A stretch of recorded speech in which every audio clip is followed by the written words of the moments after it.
Hello everyone and welcome to an unboxing video. I think what I'm going to do moving forward, we'll see how things change, if things change, but I think I'm going to not include the books I get in book boxes in the end of the month book haul. I think the end of the month book hauls will be just additional books that I got throughout the month. So sequels, whatever else I purchase. But since the book box books are already included in their own separate video, I don't think I will include those. We will see. My thought on that may change, but we'll see. So this one is for Reveal Book Box. This is my March box. So let's go ahead and get into this. I need to get the scissors, slice the tape. So I will take, what I'm going to do, I will get all the non-bookish goodies out, and then I will get the books out as well, and I will sort the books from quote-unquote least favorite cover to my most favorite cover out of the selection in here. This is the largest box that Reveal Books Box does, and these are all signed editions by indie or self-published romance authors, and they're all signed editions. So I'll get everything out, and I'll be right back. Alright, so let's go through the paper goods first. So we have a reminder about a monthly giveaway. They've started putting those in every box. There is a sticker, promotional sticker, with a skeleton on a motorcycle from HaleyFaman.com. I don't know, just enjoy the ride. And then we have a promotional bookmark, Be a Rebel. And then here's that side. And then we have a promotional, also Be a Rebel, Riley Edwards romance flyer with some of the books on there. So those are the paper goods. For the non-bookish goods, and the non-paper goods, I have a pen. They always include a pen. This one says Book Lover, and it's kind of the silicone feel. And let's see, black ink. This will get used. I'm not going to have to buy pens for a while. I'm okay with that. Always comes with candy, so probably 2 chocolates. I'm not really in the mood for chocolate. I kind of have to be in the mood sometimes, but we'll save those for later. Always comes with a little tea light candle. These are great for just holding on to, so if there's like a power outage. This one is the scent of Snowed In. Kind of smells like laundry, but with a hint, but also kind of like a clean laundry, but pine as well. So that's that. And it came with what looks like a necklace. I am very particular with the length of the chains. I like longer chains. I know I have a thick neck, and so the smaller chains tend to look like a choker, and I hate chokers. So I doubt this is something that I will be wearing.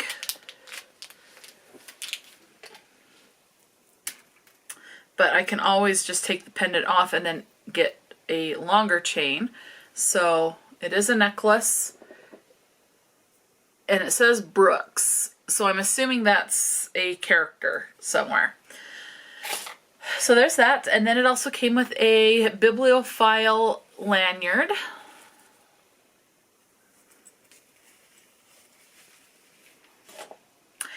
And then the last non-bookish item is a hand cream. And this one is, it just says Fragrance Sakura. Fragrant and soft. So I'm guessing it's a kind of floral. I'm not going to open it because I don't want it to start the expiration counting that down. Because I'm currently working on the rest of this warm vanilla sugar that my mom gave to me. So when that's gone, then I'll probably open this one. So, okay, so now we are on to the books. So there's 6 books here. Okay, so I've just pulled this one up on Goodreads, and it looks like it's a standalone, and this one is Forever After All by Kaylee Ryan. And there's a signature.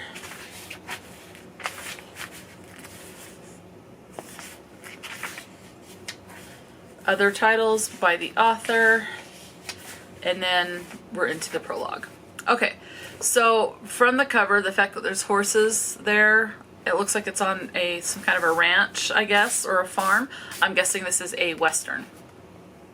Underneath, so we have two POVs, McKenna and Rip, and underneath McKenna it says, "I've always had a thing for my best friend's older brother. In fact, I've been planning our wedding since elementary school.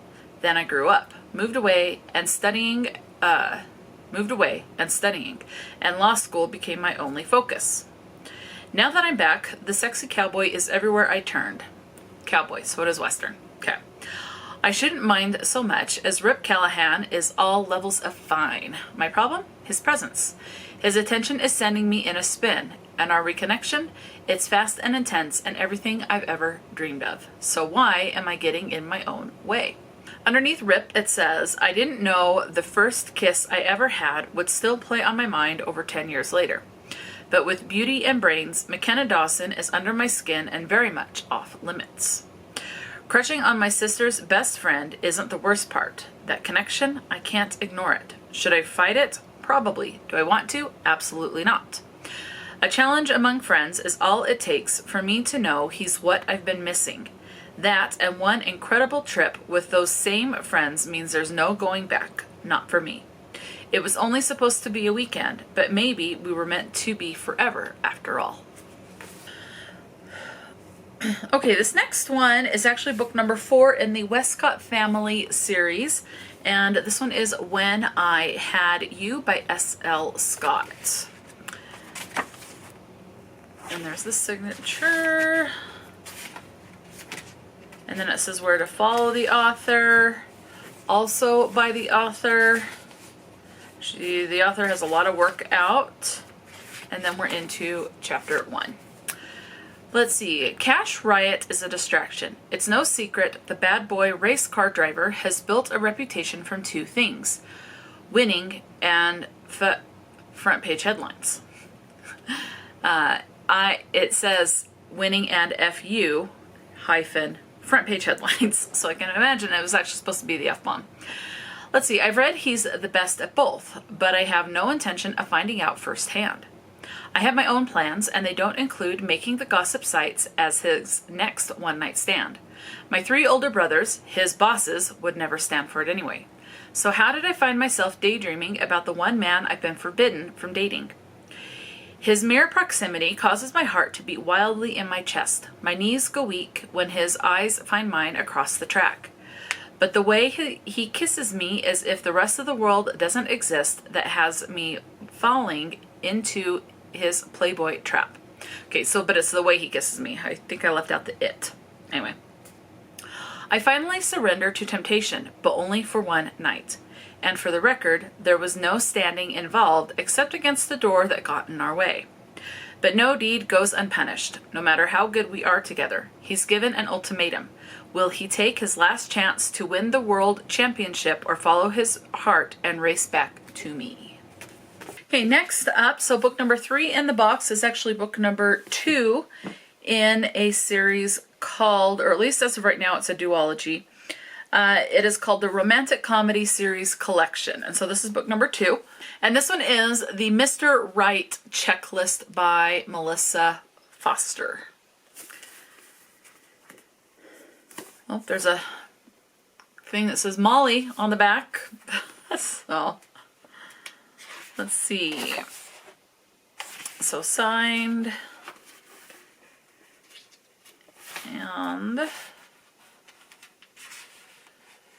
And then praise for the author.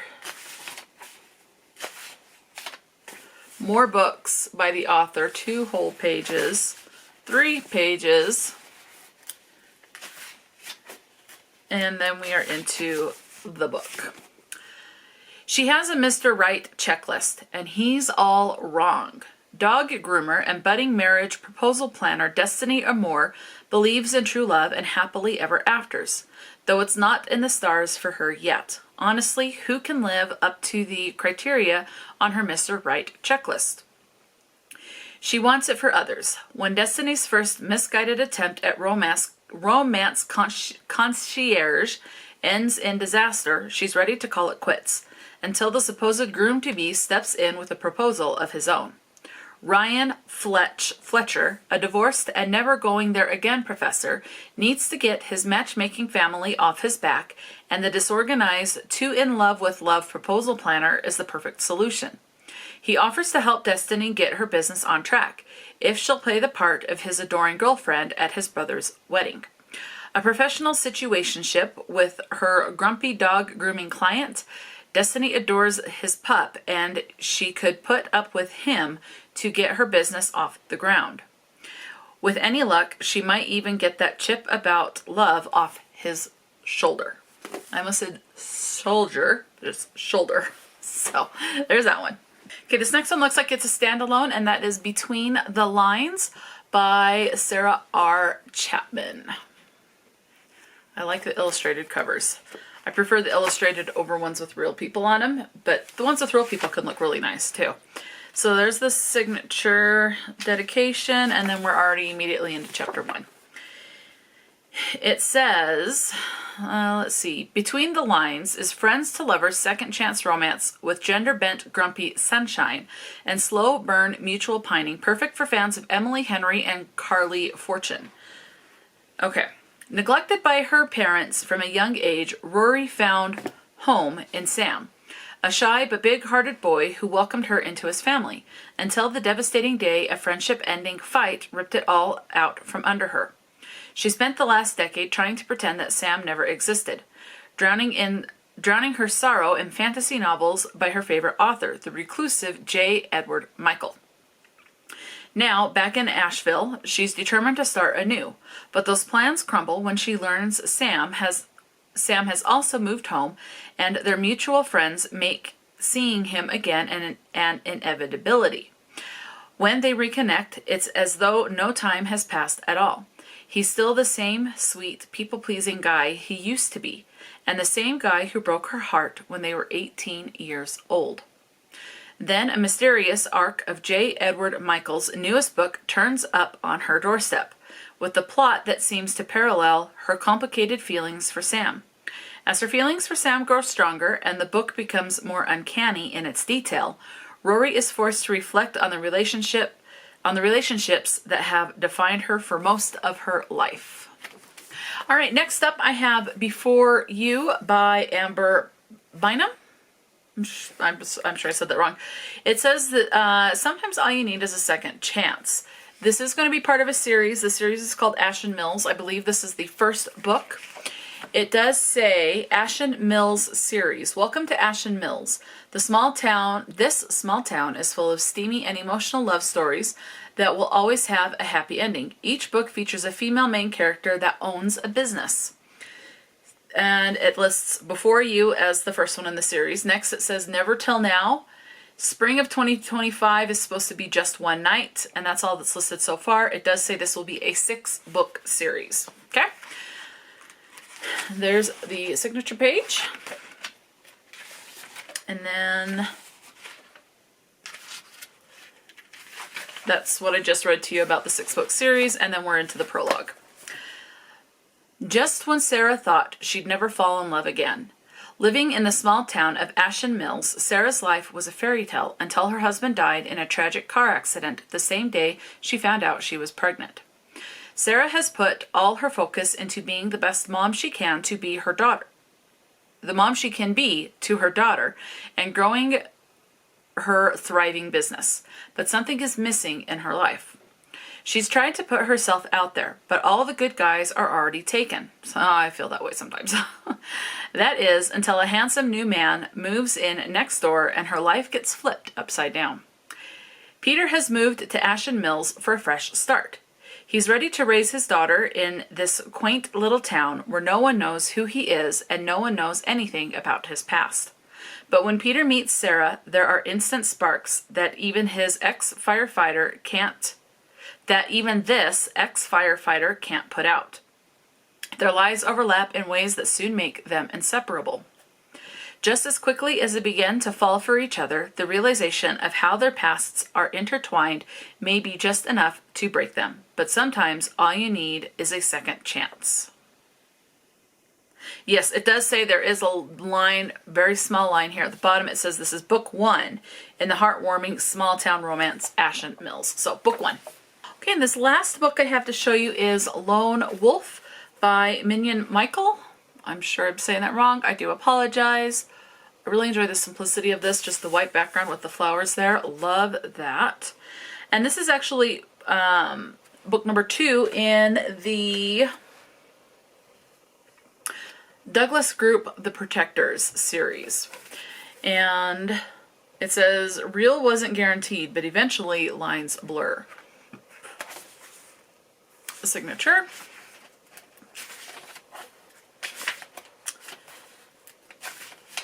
Warnings, mentions of drugs, mental health, veteran suicide, and more. Please check reviews for specific triggers. And then we're into chapter 1. Tick tock, tick tock, boom. One moment, Kelly Zimmerman's looking at the clock, and the next, she's being told she's dead. Maybe it wasn't quite like that, but it might as well have been. Everything Kelly knew is gone, and in its place is a new name, a new career, and a husband. Hemming Johansson, Hemming Johansson is a bit of a loner, but when a military buddy asks him to join his company, he figures, why not? Move to the big sky country, work with some of his only friends, and apparently get married. The woman he'll be legally tied to unknowingly got caught up in bad things, and this is the next best thing to witness protection. However, the longer he lives with her, the more he gets to know her, until one day, fake becomes real. He's not so sure he'll be able to give her up if the day ever comes she no longer needs the immediate protection. He'll do whatever it takes to prove to her this is where she wants to be, in his arms forever. And that is it. Those are the 6 books that I got from Romance Reveal Book Box. They all sound really good. And out of all of them, I love the small town vibes of this one. I love that this one has books, but the synopsis of this one is what pulls me in. I like the protection, kind of witness protection. You're mine, I want you to be mine type of a thing. I like that. So that one I'm very intrigued by. Let me know, have you read any of these books? Have you read books from any of these authors? If you have not heard from these, and this is the first time you're hearing these and these synopsises, which one sounds the most intriguing to you? Definitely let me know. If you get Romance Reveal Book Box, did you get any of the same books that I got? Definitely let me know. It seems like purple was kind of the theme there a little bit. Talk to me in the comment section below. And until next time, stay true to yourself and enjoy a good book. And I will talk to you later.